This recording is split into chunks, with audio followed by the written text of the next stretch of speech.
A parábola que acabamos de ouvir, ela faz parte de uma trilogia em que Jesus utiliza essas pequenas histórias para chamar a atenção do povo judeu, que na verdade estava o rejeitando, estava prestes a decidir a sua morte.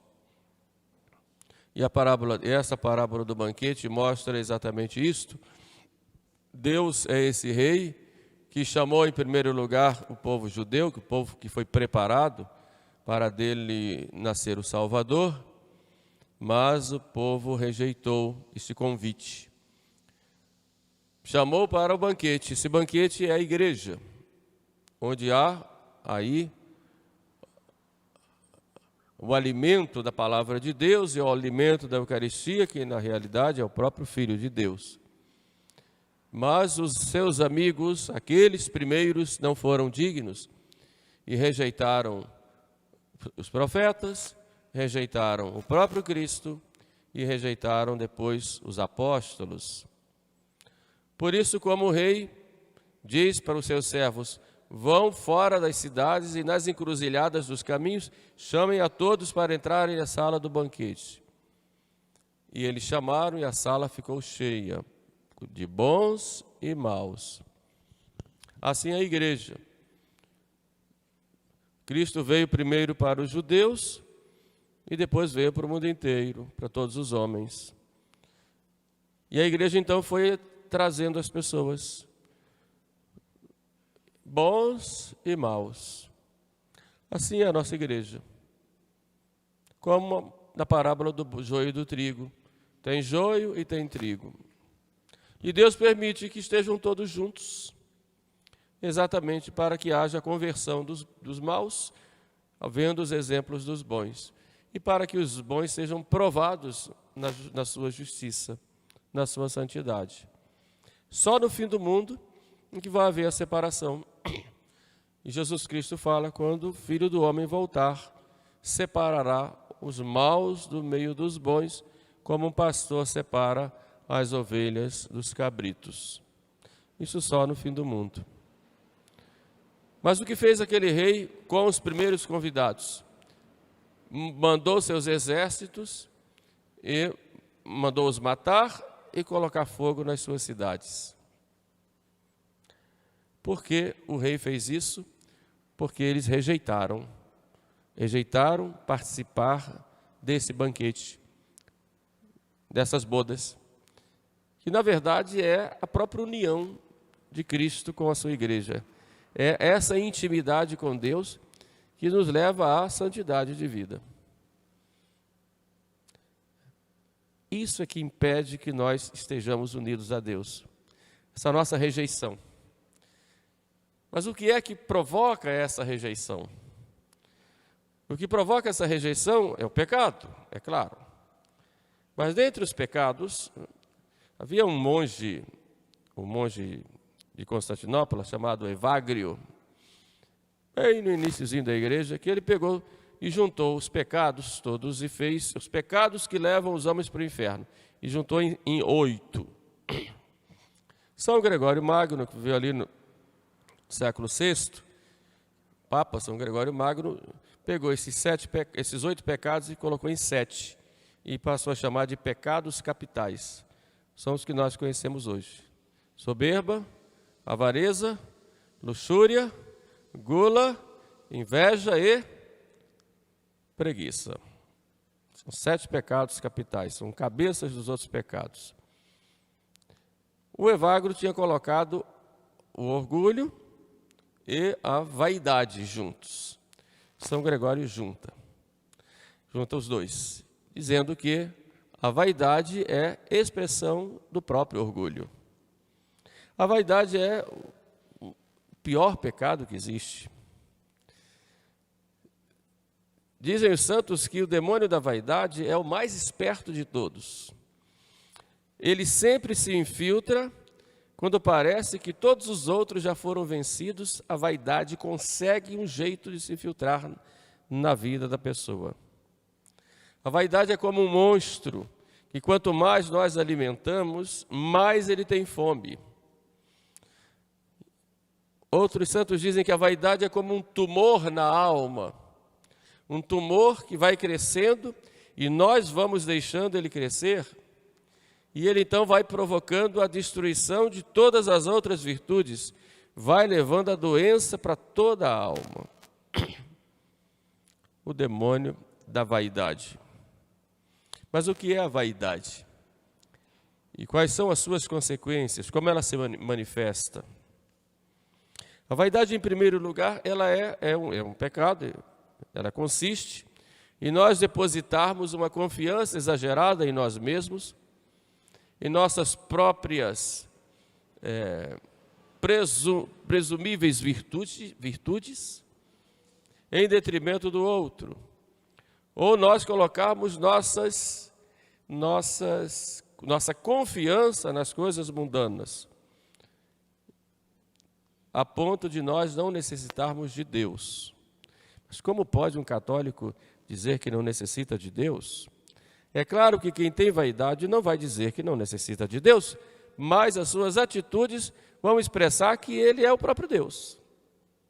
Na verdade, o vaidoso, ele constrói para si uma espécie de castelo, onde ele é o centro, e ele pode tudo, sabe tudo, constrói uma espécie de imagem falsa a seu respeito, e que ele muitas vezes, ele acredita que aquilo é verdade. Mas na verdade ele está mentindo para si mesmo. O vaidoso, ele centraliza todas as coisas em torno de si mesmo, construindo seu próprio mundo, em torno dessa imagem falsa a seu respeito, e todos os outros têm que pensar que ele é realmente isso. E por causa disso, ele começa no seu relacionamento com as pessoas, e aí a vaidade já começa a sair de si, né? No seu relacionamento com as pessoas, ele começa a tomar atitudes como se ele fosse único. Então ele mente, ele distorce os fatos, ele tem preconceito no sentido literal, pré-conceito, quer dizer, ele já sabe tudo, e quando ele vai lidar com alguém, já vai com aquele conceito anterior dele, pré-concebido. Começa a fazer leitura das pessoas e das coisas segundo os seus critérios, não segundo a realidade das coisas. Na verdade, a vaidade leva a pessoa a se tornar até irracional, não vai ao nível da razão, porque projeta nos outros aquilo que ele é. Ou seja, quando ele vai criticar os outros, ele está criticando aquilo que ele mesmo faz. Essa é uma das características do vaidoso. Esse sentimento de autossuficiência, eu sei tudo, né? Muitas vezes, e hoje a gente vê isso de modo como algo doentio na sociedade e na própria vida católica. Já visto aí as páginas dessas redes sociais em que as pessoas querem dar opinião sobre tudo, querem dizer que sabem de tudo, querem dominar a tudo e a todos. Coloca uma postagem e logo tem que ver quantos compartilharam, quantos curtiram, exatamente porque ele se incha na vaidade, a ponto de dizer que ele sabe, ele descobriu tudo. Então julga tudo e a todos, tem opinião sobre tudo e sobre todos, sabe de todas as coisas, do seu jeito, e todos têm que se sujeitar àquilo que ele pensa, aquilo que ele acha. O vaidoso é extremamente, por causa disso, muito superficial, e consegue muitas vezes uma legião de seguidores, e quanto mais seguidores, mais ele fica vaidoso.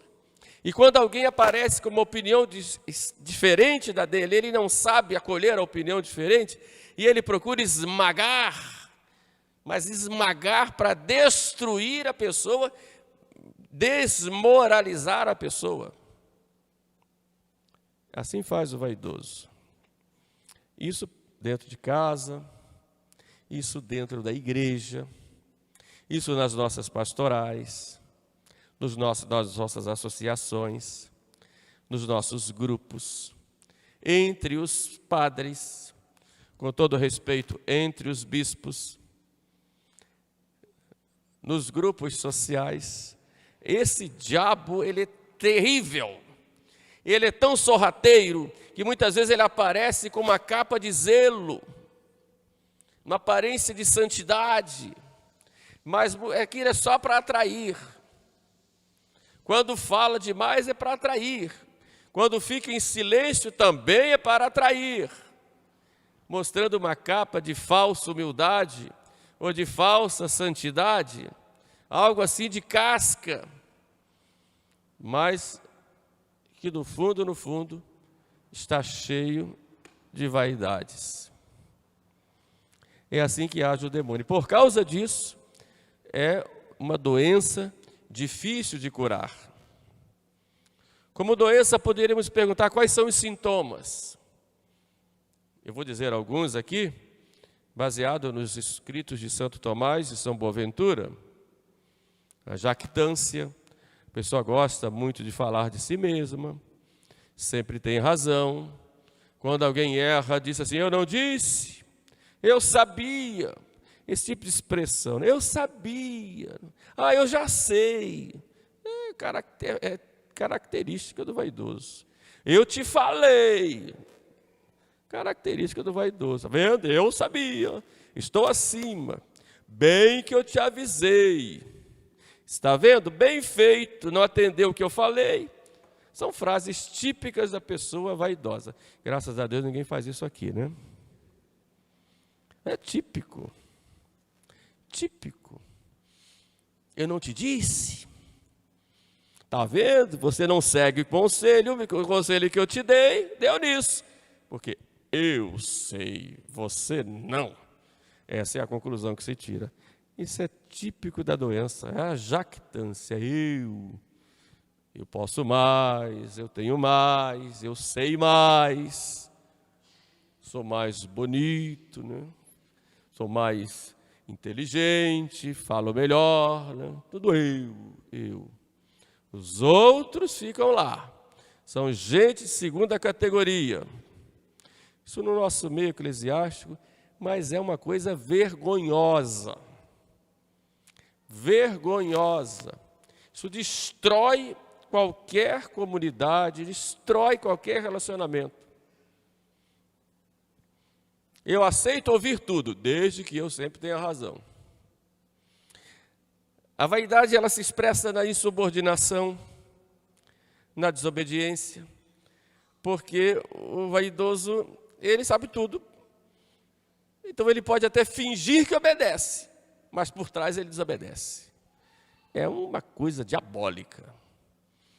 Na frente obedece, então está certo, mas por trás vai minando a própria autoridade. Isso é coisa diabólica. Mantém só a aparência, né? Para ficar bem com todo mundo e, sobretudo, ficar bem com os superiores. Os superiores acharem que ele é muito submisso. Mal sabem que os superiores têm a graça de Estado e já enxergam isso. E ficam olhando, pedindo misericórdia. A vaidade se expressa através das contendas, provocações de brigas, fofocas, tira daqui, leva para ali, aumentando um pouquinho mais, de acordo com o que acha, com o que pensa. Assim faz. E provoca intrigas, confusões, brigas, a fofoca, a maledicência, o falar mal, sempre é fruto da vaidade. Por que ficar falando mal dos outros? Por que ficar criticando os outros? Você já não tem uma vida com tantas coisas para resolver?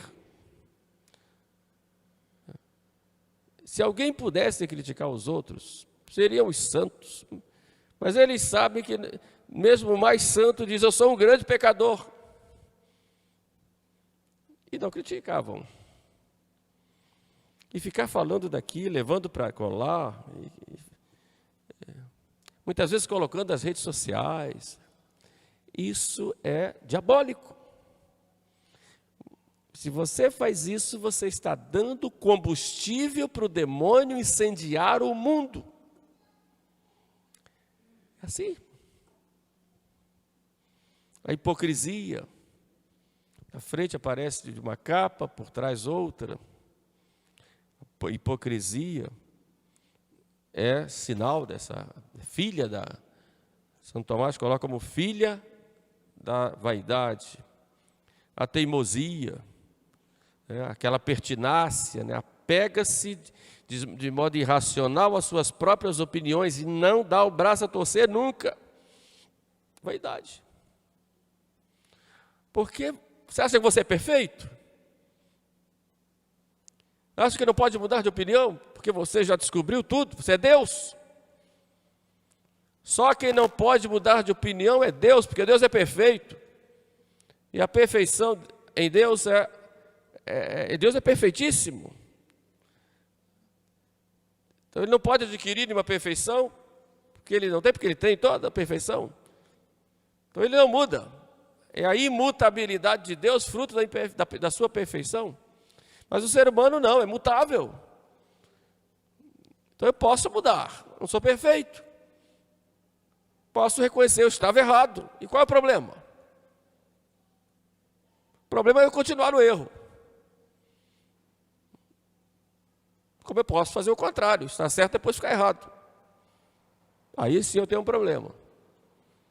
Só que o vaidoso, ele acha que nunca muda, então ele é aferrado nas suas opiniões, mesmo quando provam que ele está errado, ele continua firme até o fim.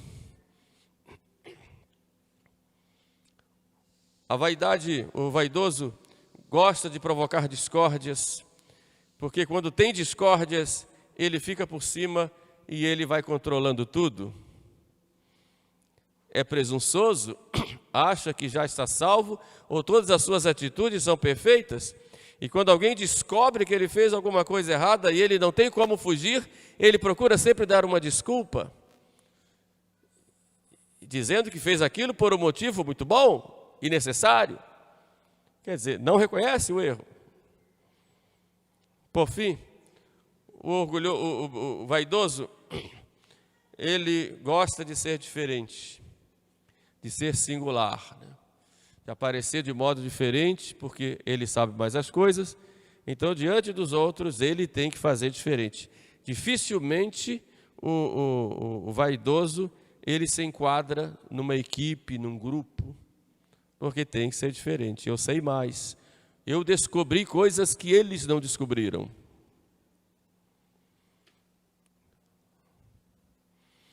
A vaidade faz isso. Mas é um engano do demônio isso. É um engano. Ele brinca com as pessoas. Ele se diverte com o vaidoso. Ele se diverte. Para ele é o prato predileto. Um vaidoso. Se diverte. Se diverte porque a pessoa está ali sendo mentirosa, está incendiando os outros. Aí a vaidade, muitas vezes ela não é vaidade de uma pessoa, pode ser vaidade de uma equipe, de um grupo. Então nós temos que ter muito cuidado nesse sentido. E no relacionamento com as pessoas, o vaidoso é insensível. Não tem nenhuma caridade. Ele não olha o que o outro faz de bom, só olha os defeitos. Não olha o esforço que o outro faz para fazer as coisas, para construir as coisas. Não. Mas o seu esforço, por mínimo que seja, ele já eleva à quinta potência. O outro não. Faz muito, mas sempre está errado, porque eu faço melhor.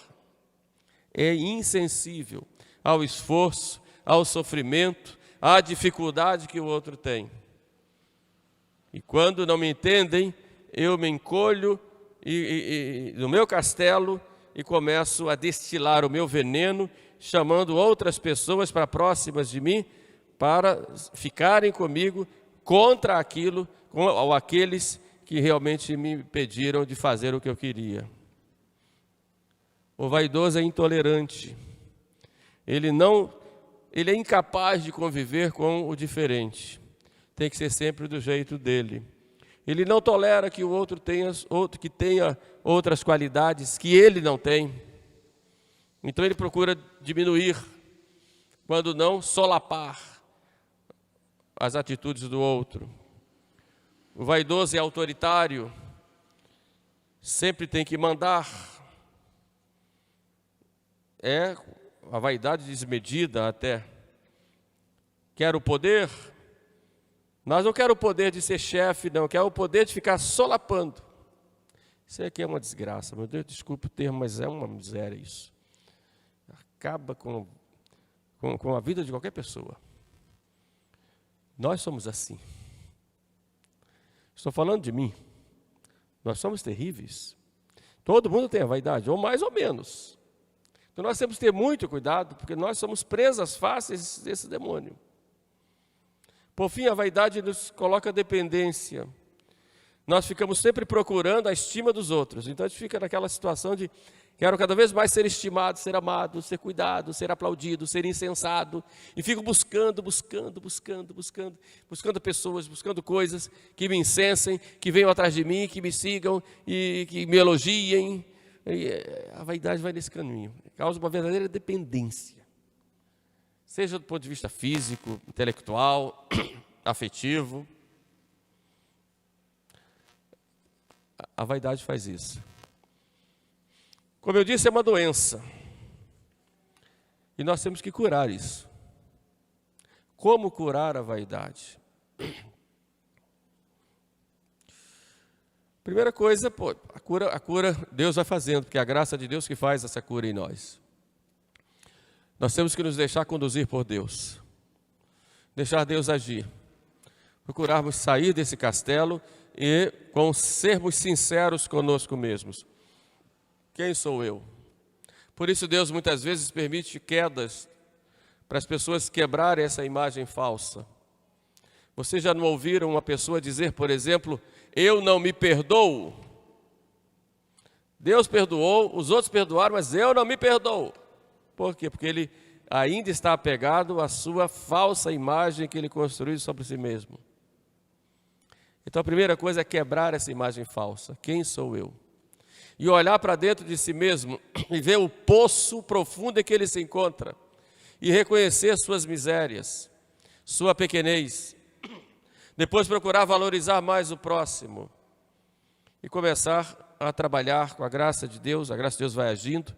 E com muita humildade, com muito espírito de serviço, com muito cuidado no tratamento com as pessoas, sempre procurando a verdade sobre si mesmo, quebrando essa imagem, quebrando os muros desse castelo que ele construiu, que é falso.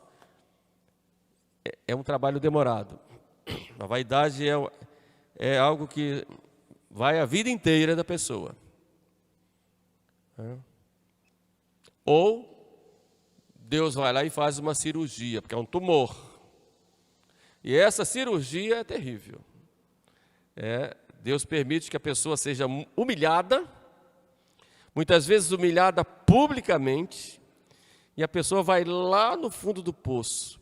E toda aquela imagem que os outros tinham dela, aquela imagem é quebrada. Deus permite isso e humilha.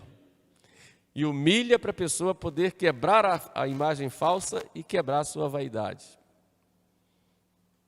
Por isso que Cristo fala, quem se exalta será humilhado. E Deus humilha exatamente para isso, para salvar a pessoa. Quando nós caímos no pecado, é uma humilhação. E Deus permite isso para quê? Para nós quebrarmos essa imagem falsa que fizemos a nosso respeito. E reconhecermos que nós não somos nada e que não podemos fazer nada de bom sem a graça de Deus. E que ser outras pessoas tivessem recebido as graças que nós recebemos, seriam muito mais santas do que nós.